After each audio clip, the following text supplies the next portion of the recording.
okwer jo Kristo tena moher. Wago Nyasero kamano ne maro ber kendo yere ne mosiko chwere. Wago nero kamano kuom chokwa e kanisa nika mondo walame kendo wamiyo duong' mowinjore kodwa kaka jo Kristo. Waseneno duong' mar Nyasaye e ngimawa kuom juma marumoni. Kendo waduogo mondo wago nero kamano kaka jomoyie kendo geno kuom konyne. Today we thank God for giving us this time to come and to worship Him as the people who believes in God. He has journeyed with us throughout the week, and we have come also to share with Him what He's gone through in our lives.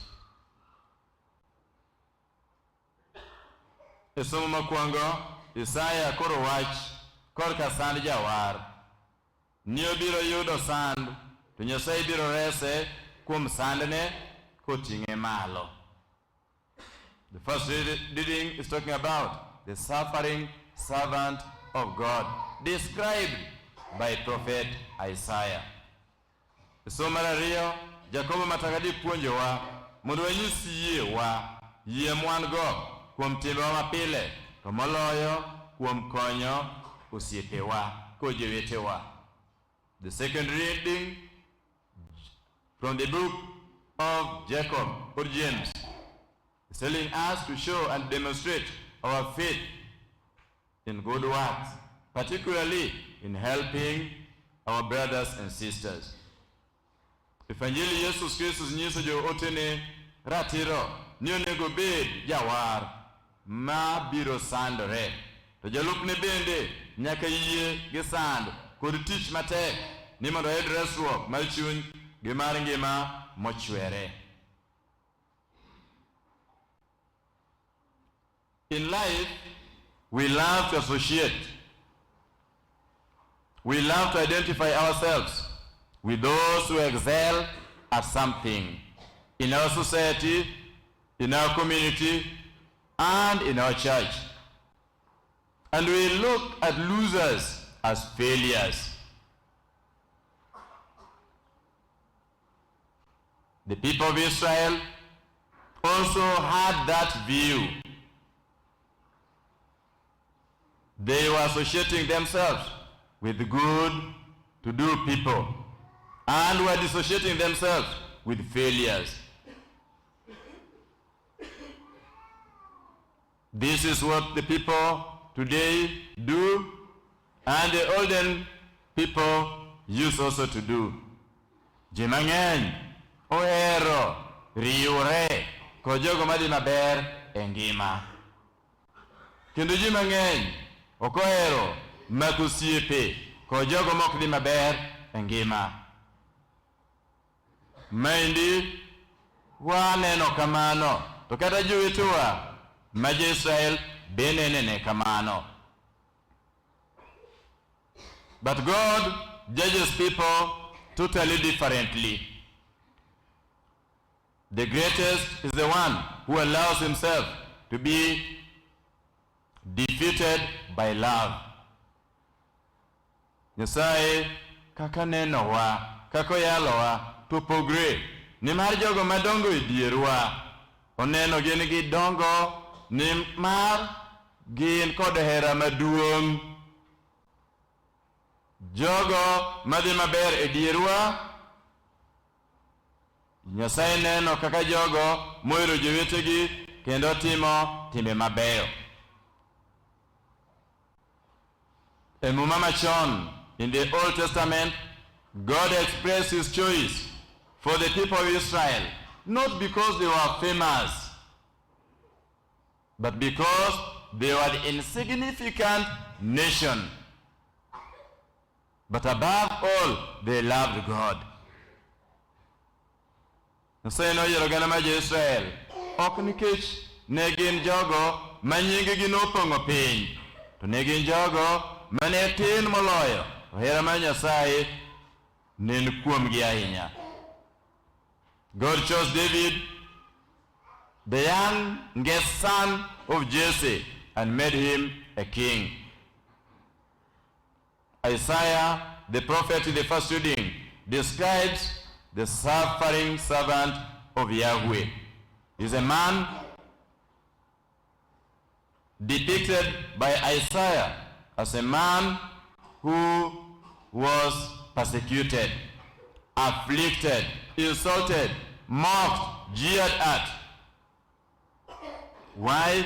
Because he listened to the instructions of God and was able to educate the unfaithful nations.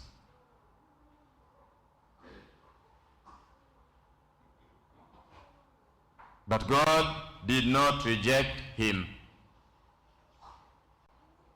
Ngama isa meja wuoyo kuom somo mokwongo kwarango mabor waneno wuoyo kuom Jesus Christus maja Nazareth.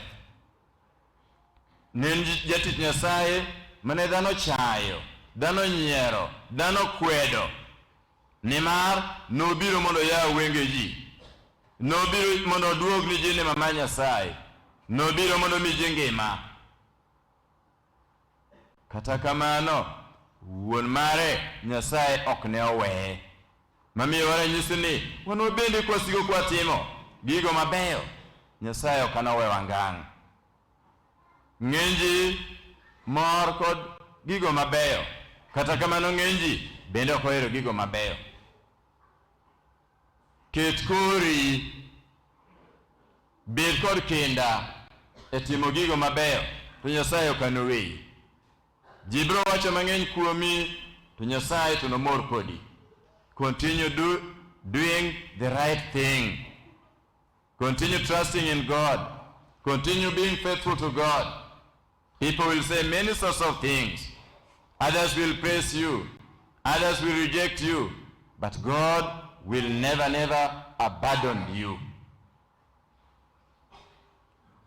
Isomo mar ariyo. It is not the fruit that keeps the tree alive, but the tree which has no fruit also dies. Oken mana yath manyago olemo ma yath mamiyo yath bedo mangima. To kata mana yath mokonyago olemo bende tho. Jakobo nyisowa ni yie ber to yiewa nyaka wanyis kuom timbewa. Faith is good, but we must express our faith in love. Many of our Christians have been accused because we pray a lot. We pray well. We are faithful in our prayers. Morning prayers, evening prayers, the divine masses. Watimo gi maber. Makmana ni keto lembwagi e timbewa ema otamowa. When you enter a Catholic Christian family, we are required and expected to see God there. Kidonje dala gi padri kaka an, unjri ne Nyasaye dalano. Idonje dala ja Catholic, unjri ne Nyasaye dalano. Tukine mang'eny kone kanisa, for the Lord is very faithful. But outside the church, I'm very unfaithful. When we are here in the church, we are very faithful Christians. But when we go in our families, we are very unfaithful. Giko enango, giko en mana Nyasaye. Mwawundoga. The God whom we cheat in our daily life is our destiny. When you go to a Catholic family, natwajen kuro weamos, ane dalana. Whenever you become a Catholic Christian, that family is a Catholic family. It's not dalani, endalama Catholic. Endalama Nyasaye. Many times we say nkuro ayale dalana. You miss the point. Ayale dalama Nyasaye. And there is where we go astray. Kuratimo gikane dalana. Macha ane kanisa. We must take the church to our homes. We make our families our church. We must domesticate the Catholic Church in our families. If you want to go to save us, and if you want other people also to praise us for the faith that we cherish, love, and follow. Manigi mamiyo Paul Jacobo nyiso ni yie maonge tim en yie modhero, en yie moran. Isomo mar Injili ma kawuono, Jesus Christus openjo jootene ni, uwinjo ka ji wacho na an ng'a? Who do people say that I am? And Jesus Christ, they are responding by saying, you are the Elijah. You are another prophet. Because they were likening the activities of Jesus with those of the olden prophets. And he's now asking them, but you, who do you say that I am? Un towachon anga. Kine moro bro kae book moro. Tateri centers dutote. Tawacha ne kikindik nyingi. Ndikie ngama Father Lawrence en. Atobroja. Jajuok, jakuo, jamer, jachode. It is good because the views of the people, the reactions of the people mentors you. And when you read them, you will never be the same. Idala kacha kipenjo nyithindi ni daddy, nasikia watu wanasema vipi juu yangu. Tuwache ni dhano wache ini minego gabani gwenka. Ibro wacha nano. Ini jachudi mundieki gwenka. What do people say that you, who you are?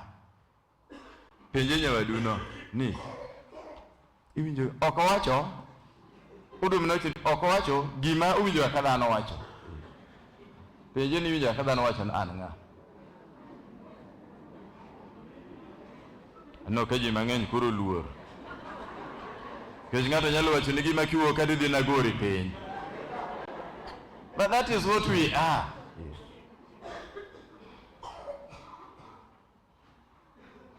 Peter, among the other apostles, said, you are the Christ, the Son of the living God.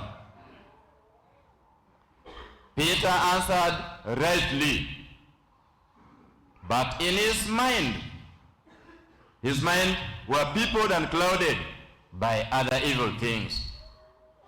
Nikech ka Yesu nyise ni, kakise wacho no ber, to ng'eni jawar miwuoyo kuomni, obro dhi Jerusalem, ibro sande, ibro nyiere, jibro kwede, to bang'e achien, obro tho, kendo obro chier. To Peter wacho no, mano ok nyal timre kuomi. To Yesu wacho ni, get behind me, Satan, because you think like a human being, but not like God. Get behind me, Satan. Satan en nga. Satan en nga tomorrow. Satan en gi moro. Satan en ka moro. Mami adonje tem. Any person, any circumstance, anything that leads me to sin can be referred to as Satan. Anything, any person that impedes you from doing the will of God is Satan. Gimara mora mata matimo doroma Nyasaye enja chien. Padri bende nyalo bedo Satan. Nyathi nyalo bedo Satan kara. Chuore nyalo bedo Satan. Kele chie nyalo tama etimo doroma Nyasaye. And Jesus is telling you, get behind me. Dog kachien mara. Nikechango, kido kachien mara, then you are going to learn from me abro telo tiluwa. Nikech kitelo mbele na, to kar gweche nigo, gitime nigo, tidhi tama timo dwaro mar Nyasaye. Many times as Christians, let us be humble enough to go behind, to follow the instructions of Jesus and to follow him. Wakwa Nyasaye manyalo gik moko duto, mondo omed gwedhowa, omiwa neema masiko kwatimo dwaro mar Nyasaye. To moloyo chandruok duto te mwaromogo e piny ka, kik geng'nwa timo dwaro mar Nyasaye. To chandruogo mondo wanegi kodwang' mayie, kodwang' mar Nyasaye. Yesu Kristo be nokadho kuom mago to noloyogi. Who is a Christian in this context? A Christian in this context is the one who assesses other people, not with the kind of the vehicle they drive, not with the kind of the house they stay in, not with the kind of clothes they put on, but views others in the world in the eyes of faith with love. Ja Christian ngano maneno jowetene kodwang' mayie to onyiso hera kuom jowetenego. Wakwa Nyasaye manyalo gik moko duto mondo med gwedhowa, lembwa mondo wakete e tim. Kata konong'o chandruok, wang'eni Nyasaye will never abandon me. The same way he did not abandon Jesus. When we trust in him, he will always stay with us. The Lord be with you.